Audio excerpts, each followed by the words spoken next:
ما که مردیم عیال میخواهیم، همسری با کمال میخواهیم. سن و ظاهر ملاک مردان نیست، ما از او ملک و مال میخواهیم. در جهیزیه اش 2 تا بنز و خانه‌ای در شمال میخواهیم.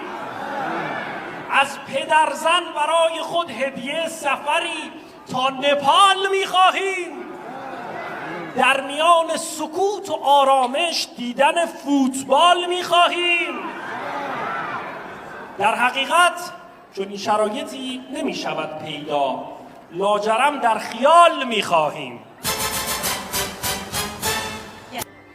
ما زنان اشتغال میخواهیم،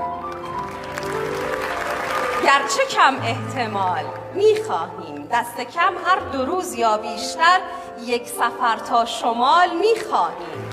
منطقیه. همسری را که بی وفایی کرد قابل اشتعال میخواهیم. عزیزان بین همسر و خواهرش کلاً لرزش و اختلال میخواهیم.